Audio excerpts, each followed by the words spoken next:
So hello, welcome to my short lesson in calculus.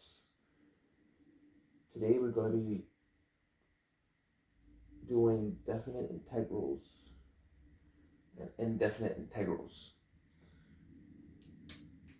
Well, first, you might have known from calculus 1 that you can find the derivative using the integral sign, right? And then a term, let's say x squared, right? But for this case, for definite integrals, you have to find the area under the curve. In this case, you got integral x squared dx. Now, for the antiderivative of x squared, you will get 1/3 x cubed, right? Because it's 1 over n plus 1, right? 1 over n plus 1. And then x to the power of n plus 1, right?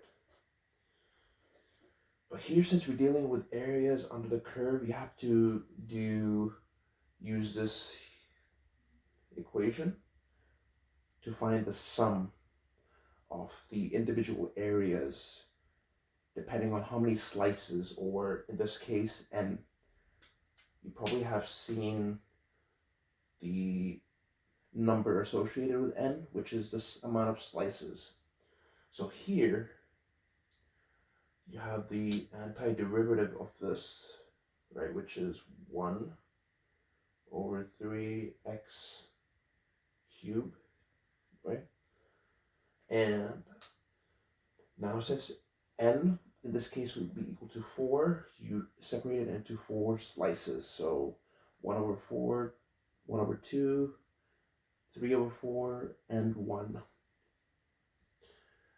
Now what we get is, I will do an individual area as an example, and I'll give you the overall area number, right? So you get f of x 1,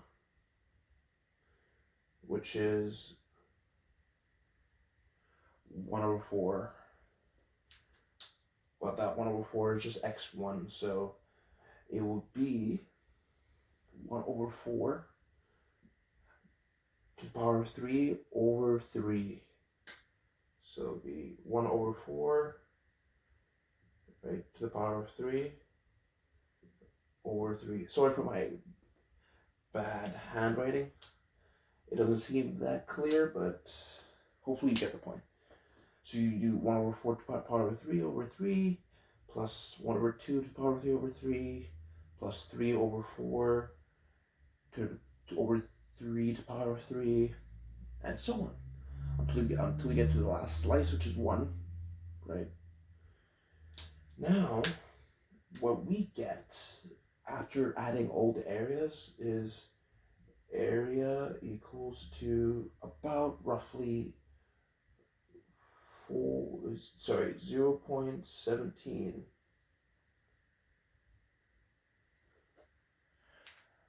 And the reason I did that was because you have f of x, along with doing f of x1, f of plus f of x2, you have to multiply by delta x, which is b minus a over n.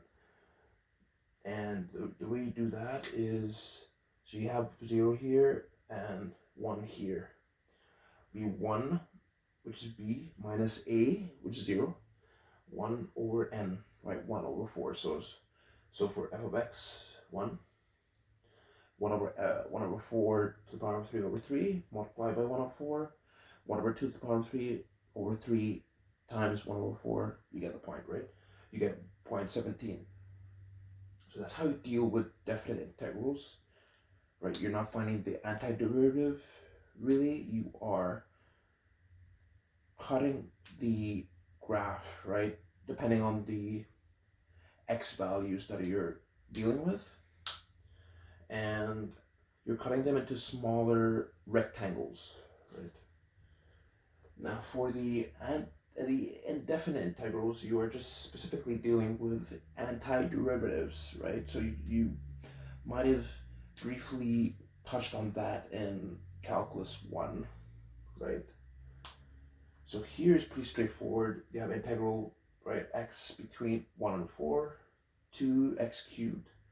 You put the constant outside the integral, and now you will get 2 bracket 1 over 4 x to the power 4. And I didn't really need to do the other steps because it seems routine.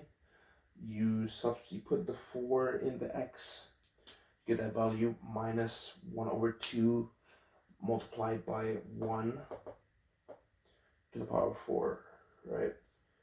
Well, it gives you roughly about an estimate of, let's say, 64, let's just say 255 over 2, right, which is roughly about, this will be equal to 25 over 2, right, which is about 177.5. And there we go. That's the difference between a definite integral and an indefinite integral. So yeah, hope you enjoyed. This is Adil Al-Rameshi signing off.